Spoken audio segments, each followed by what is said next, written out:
नमस्कार, आप लोग जुड़ चुके हैं रहती है आपके साथ। इस समय हम एक ऐसे पार्क में मौजूद हैं जिस बनने में काफ़ी समय लग गया और ज़रूरत भी थी एक ऐसे पार्क की जिस पार्क में जम्मू के लोग आएँ, बैठें और नेचर को महसूस करें, क्योंकि इसी के आसपास तवी है। इसके बिल्कुल सामने माँ बावे वाली माता का मंदिर और बिल्कुल अगर आप सामने देखे जाएं तो हमारे वो पुल जहाँ पे आप रोज़ निकलते ही हैं। अगर पार्क से सब पे प्रतिबंध लगा दिया गया था, मतलब कोई भी व्यक्ति आ जा नहीं सकता था। अब बात क्या होती है ये कि क्या ये पार्क खुलेंगे या नहीं खुलेंगे। बट कल शाम को एक एडवाइजरी जारी की जाती है जिसमें एडवाइज़र बशीर खान ये खुद कह देते हैं कि अब पार्क खुल जाएंगे। पर पार्क खुलना क्या सही डिसीजन है या नहीं, इस पर हम आपसे भी बातचीत करेंगे, क्योंकि आप लोग हमारे साथ जुड़ेंगे एक्टिव पार्टिसिपेंट्स बनकर, हमारे एक्टिव लिसनर व्यूअर बनकर, कि आखिरकार आपको क्या लगता है इस समय पार्क का खुलना, गार्डन्स का खुलना सही है या नहीं। बात अगर की जाए सबसे ज़्यादा अगर पार्क या गार्डन अगर कहीं है तो वो कश्मीर में है और काफ़ी ज़्यादा आकर्षण का केंद्र है। बट हमारा ये पार्क काफ़ी ज़्यादा आकर्षण का केंद्र तब बन जाता है जब बहुत ज़्यादा मंत्रियों द्वारा इसको इनॉग्रेट किया जाता है। और सबसे बड़ी बात जो यहाँ पर नज़र आती है, जी हाँ, वो ये है हमारे राजा की मूर्ति, जो हमें हमारे इतिहास के बारे में जानकारी देती है और ये बताती है कि हाँ, हम कहाँ के निवासी हैं और हमारा इतिहास क्या है। और यहाँ पर सबसे बड़ी बात जो देखने वाली ये है कि इस समय सबसे ज़्यादा कि लोगों के आने से पहले हर एक चीज़ सैनिटाइज हो जानी चाहिए, क्योंकि अगर सैनिटाइज हो गई तो ही आम जनता के लिए बढ़िया होगा।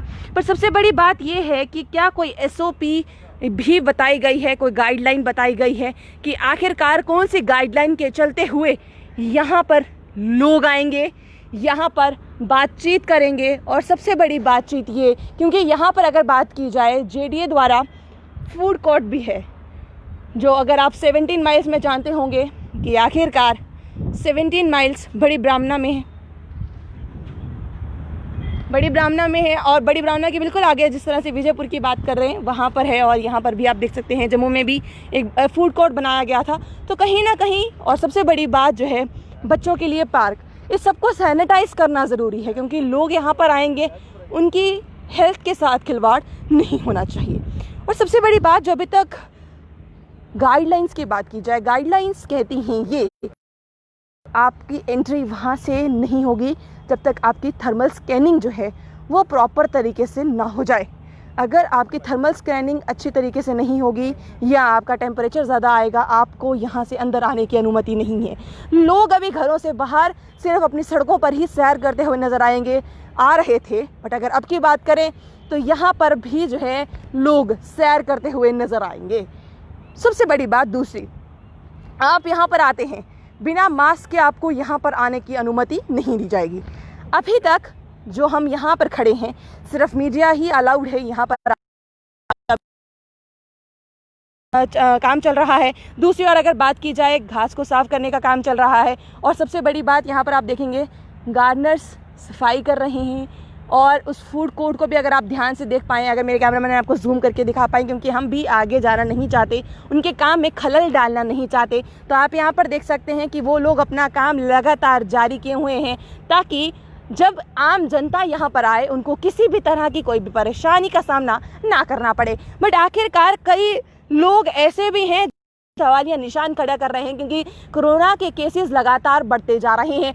और सबसे बड़ी बात जो है वो दिन प्रतिदिन 20,000 से ज़्यादा का ही आंकड़ा जो है इस समय पूरे देश में छू रहा है। और बात अगर सबसे बड़ी जो सामने आती है वो ये भी है, जो दुखद समाचार भी होता है, कि आखिरकार रोज़ डेथ का आंकड़ा भी लगातार बढ़ रहा है। और उस समय में क्या पार्क्स का खुलना, गार्डन्स का खुलना अनिवार्य था?